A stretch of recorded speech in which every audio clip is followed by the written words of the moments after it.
Oke guys, jadi kenapa harus Canon EOS M10?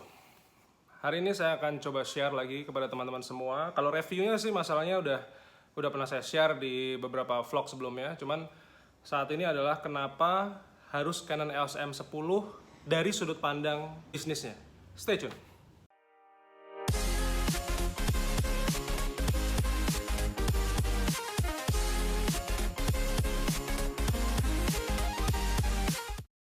So, teman-teman semua, jadi ini adalah sebuah kamera jadul, sebuah kamera jelek lah ya.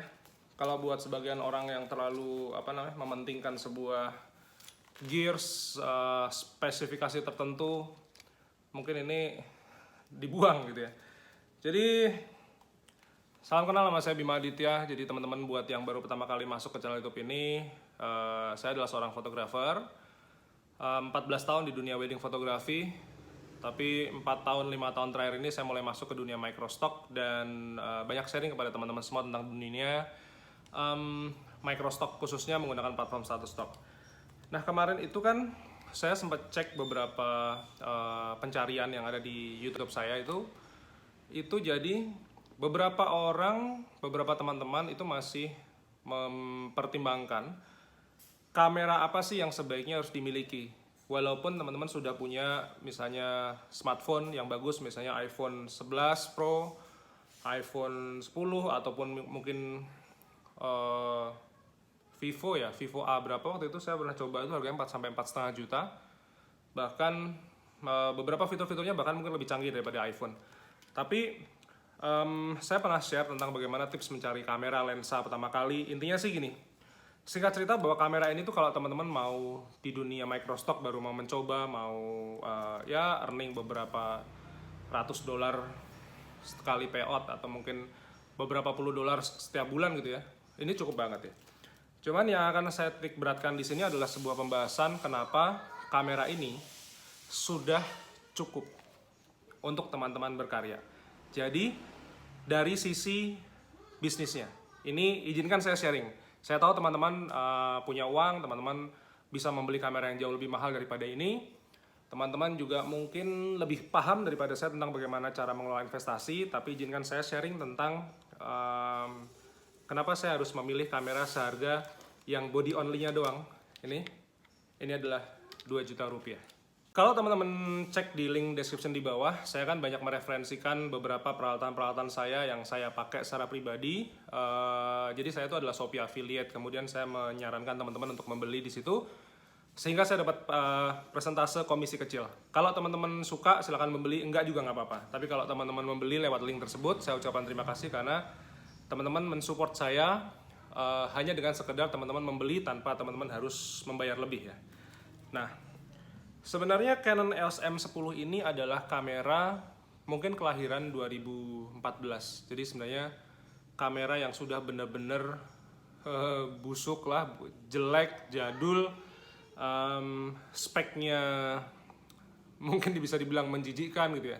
Tapi ada beberapa orang yang sebenarnya tidak begitu paham kenapa kamera ini, kenapa Canon itu bahkan masih mengizinkan atau memproduksi. Sekalipun dia sudah memproduksi kamera-kamera baru, tapi kamera bekasnya dia aja itu tuh kualitasnya bagus sekali. Nah, tadi di depan saya sempat bilang kepada teman-teman semua bahwa kamera ini kan body only ya. Jadi body only itu hanya bodinya saja. Kalau ini lensa, ini body. Nah, body only-nya itu harganya 2 juta. Kalau teman-teman cek link di bawah kan sama lens kit. Jadi lens kitnya tuh ini 18, saya sih punyanya 1855 ya, cuman kayaknya sekarang 1845 kalau nggak salah ya. Nah, itu tuh harganya kayak mungkin 2,5 juta aja udah dapat yang kinyis-kinyis gitu. Jadi apalagi sampai yang 3 juta, 3,5 itu pasti bodinya bagus banget itu. Jadi saya tuh beli 2 juta, ini dalam artian dia ini bisa dipakai untuk nge-record. Karena pada waktu dulu saya nge-vlog pertama kali 2001, saya pakai kakaknya ini. Nah, terus kemudian hilang, kecurian, saya pakai ini tuh masih nge-vlog. Jadi kualitas videonya masih bagus, cuman dia speaker eksternalnya mati. Jadi ketika saya ngomong halo gitu, dia nggak bisa ngerekam dengan baik sih. Masuk, tapi ketika saya play gitu, speakernya tuh kayak sember gitu loh. Makanya ya murah 2 juta. Tapi kan saya kan adalah seorang fotografer ya, dimana stok saya di Microstock aja tuh yang footage itu cuman sekitar 150-an, sedangkan foto saya sampai 4.600 sekarang gitu. Jadi banyak banget. Jadi saya lebih memprioritaskan dia untuk pemotretan. Faktanya adalah ketika saya pakai dia dengan pasangan dia dengan 1855, kemudian saya punya 3 lensa teman-teman. Ini yang kecil ini 22 mili, sama satu lagi lensa sapu jagat. Ini adalah 18-135, cuman harus pakai adapter ya. Saya sih pakai adapter yang murah, Meike ini 360 kayak di bawah 400.000 ya, udah cukup mumpuni gitu. Tapi kalau teman-teman punya uang banyak ya bisa lah beli yang apa tuh namanya, Canon asli bisa. Terus ada lagi Viltrox ya, ya Viltrox itu cukup mahal gitu ya. Nah, lalu kenapa saya akhirnya memutuskan beli kamera Canon EOS M10 dari sisi pandang bisnis. Yang pertama, kalau kita bicara bisnis, itu kita bicara tentang break even point, atau kita bicara tentang bahasa kasarnya adalah balik modalnya itu kapan. Lalu dari situ kita bicara lagi tentang kegunaan, jadi fungsinya cukup atau enggak. Anggaplah tadi saya udah bilang di depan fungsinya cukup, speknya cukup lah, karena banyak sekali.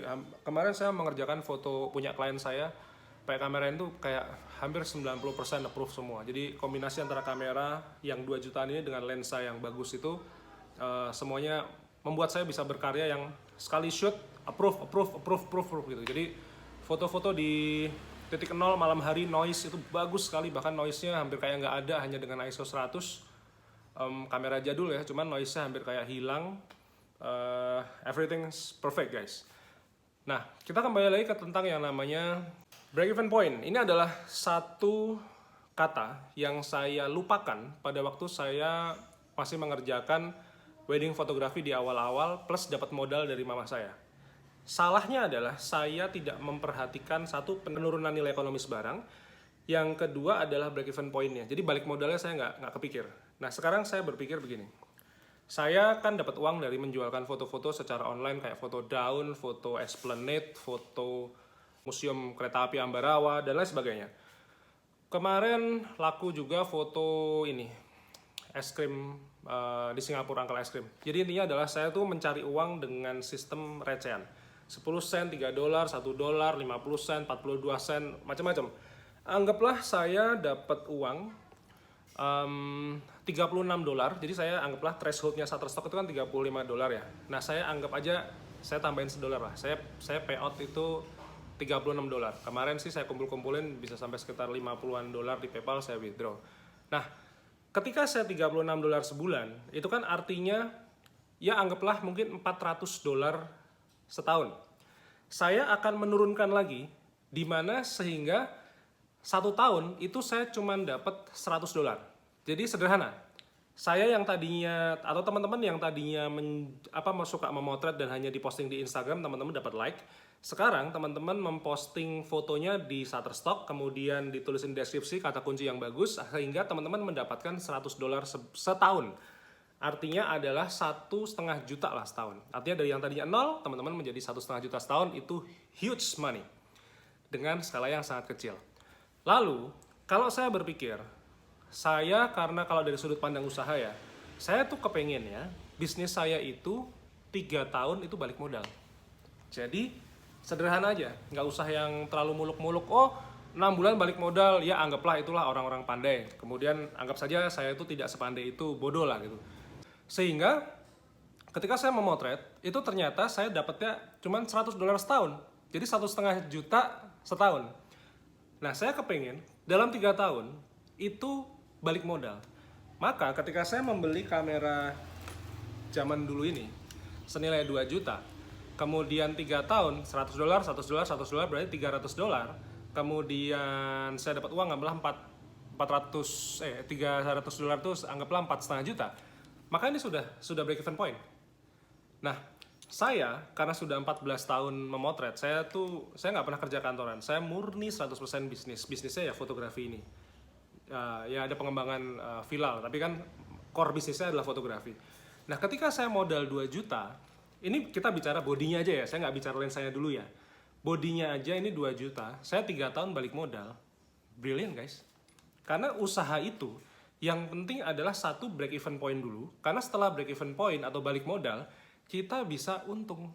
Nah kalau sudah untung, nah barulah kita bicara tentang membeli lensa, membeli macam-macam gitu ya. Jadi kuncinya adalah fokus kepada bisnisnya, sehingga ini benar-benar apa yang akan saya dan teman-teman lakukan ini benar-benar worth it to do, layak untuk diperjuangkan. Tapi kalau bahasa Jawanya itu nggak usah ngoyo. Sekarang kenapa saya punya 3 lensa? Yang pertama, jelas si lensa kit ini. Kemudian lensa 22 mili ini.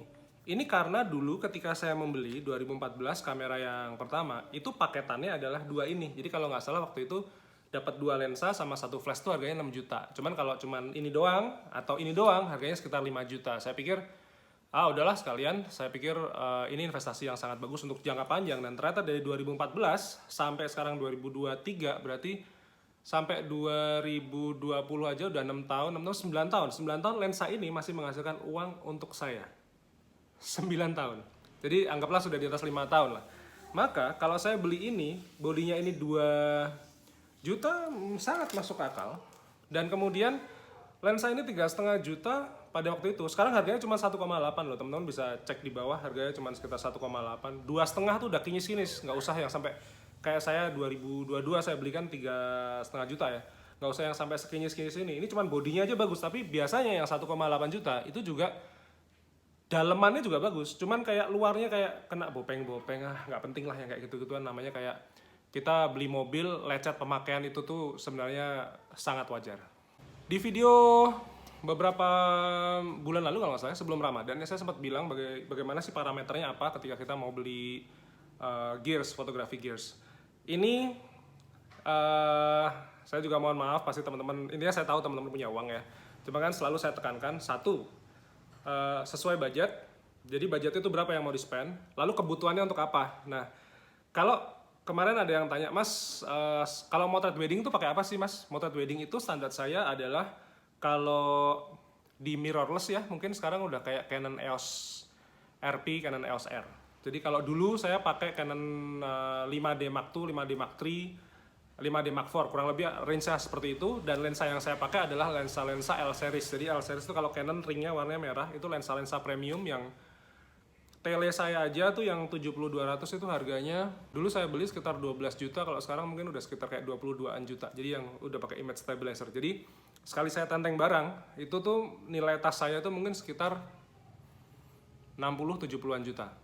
Bagusnya adalah saya tidak membeli, saya menyewa. Maka setiap kali saya memotret kayak foto potret ke Hongkong ini nih, ini hari 1, 2, 3, hari kelima saya udah sampai Jogja lagi. Itu selama 5 hari saya menyewa senilai 2,5 sampai 3 juta. Jadi di Jogja itu ada tempat persewaan kamera dan lensa, itu bagus. Oke, budgetnya berapa, kebutuhannya berapa, sama pembeliannya secara cash. Kenapa saya menyarankan yang ketiga ini cash? Saya tidak akan bicara tentang arti kata riba dan lain sebagainya, udah itu urusan teman-teman masing-masing sekalipun saya muslim ya. Jadi kenapa harus cash? Saya perlu bilang kepada teman-teman semua bahwa yang namanya fotografi itu adalah sebuah hobi yang mahal. Jadi benar-benar mahal ini hobi ini, karena hobi ini bisa kayak ibaratnya gini, saya beli mobil BMW nih, saya kepengen knalpotnya diganti, kemudian audionya diganti, kemudian misalnya joknya dibagusin, dikasih spoiler dan sebagainya. Ini fotografi itu racunnya banyak. Nah, kalau teman-teman itu profesinya fotografer, nggak apa-apa, walaupun juga tetap saya menyarankan hitung dulu nilai penurunan ekonomis barangnya, sama hitung juga BP-nya kapan.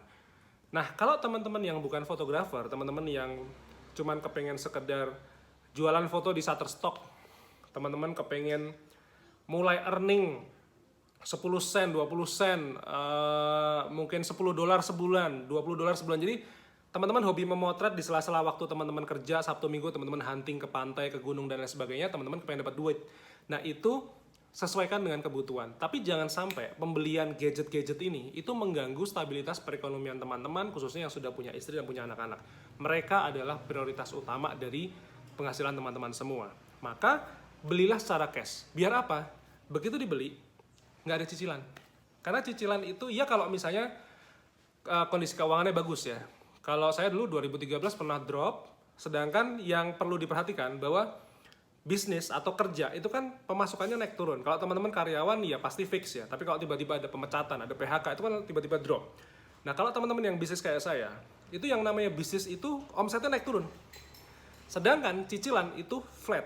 Nah disitulah problemnya kenapa 2013 saya bangkrut. Maka saya sekarang dengan segenap kerendahan hati saya tetap menyarankan teman-teman untuk membeli semua gadget ini secara cash. Kembali lagi terhadap kesimpulan sekarang. Kesimpulan sederhana aja. Apakah Canon EOS M10 senilai body only-nya 2 juta ini, atau mungkin bisa yang equal ya, Canon EOS M, M3, M100, apakah masih relay di 2023 untuk memotret microstock? Definitely yes. Saya fotografer, saya usahawan, jadi artinya saya benar-benar menghitung semuanya, definitely yes. Term and condition-nya apa? Atau disclaimer-nya apa? Disclaimer-nya adalah teman-teman baru mau mencoba. Teman-teman mau menikmati dulu nih, earning $40 sebulan, $50 sebulan, atau bahkan sejelek-jeleknya kayak tadi saya bilang, $100 setahun pertama teman-teman dari microstock. Itu sangat achievable. $100 setahun, artinya 1,5 juta rupiah setahun, that's wonderful. Karena apa? Tidak bisa di-adjust dari penghasilan bisnis atau gaji teman-teman di kantor. Tapi teman-teman dari yang tadinya 0 rupiah, hanya posting-posting di Instagram atau mungkin di mana saya nggak tahu, dapatnya apa? Like. Ini dapatnya apa? $100 setahun. Mudah-mudahan sih itu worth it. Kalau buat saya, worth it. Karena saya juga tidak menikmati 100% dari royalti saya dari penjualan foto. Saya tabung dulu. 5 tahun, 10 tahun nanti baru saya nikmatin. Jadi ibaratnya buat tabungan anak saya nanti sekolah, tabungan anak saya nanti misalnya untuk beli laptop misalnya. Ya anak saya masih kecil-kecil, jadi kayak 5 tahun, 10 tahun lagi masih oke lah. Kurang lebih begitu. Jadi selamat berburu dolar, selamat berjualan foto di Shutterstock ya. Selamat belajar, saya akan terus update foto-foto saya yang gagal, juga kemarin gagal tuh. Jadi saya mau trade Bank Indonesia yang pertama ya, itu belakangnya gelap, itu intinya pasti banyak tantangan noise ya, itu approve. Nah kemudian saya kemarin mau trade di sini nih, ayam rendang saya. Beberapa foto sequel pertama ditolak semua, saya coba ketiga, keempat ditolak semua. Jadi saya juga masih belajar, intinya kita belajar bersama. Teman-teman yang mau baca ebook saya semua ada link di bawah untuk pembeliannya. Gear saya ada di bawah. Sekali lagi saya mengucapkan terima kasih kalau teman-teman berbelanja lewat link-link apapun yang ada di bawah. Itu sangat mensupport saya dalam membuat kreasi konten seperti ini. Jadi mudah-mudahan teman-teman juga bisa segera approve. Teman-teman segera bisa menikmati earning kecilnya. 10 sen dari jualan misalnya foto kaos kaki, foto makanan, foto minuman. Teman-teman sudah bisa menikmati. Dan ya saya nggak bisa janjiin muluk-muluk ya, kalau kayak $100 setahun selama kita konsisten, saya pikir kok piece of cake, gampang sekali. So stay tune, kita ketemu lagi di video berikutnya besok pagi jam 5.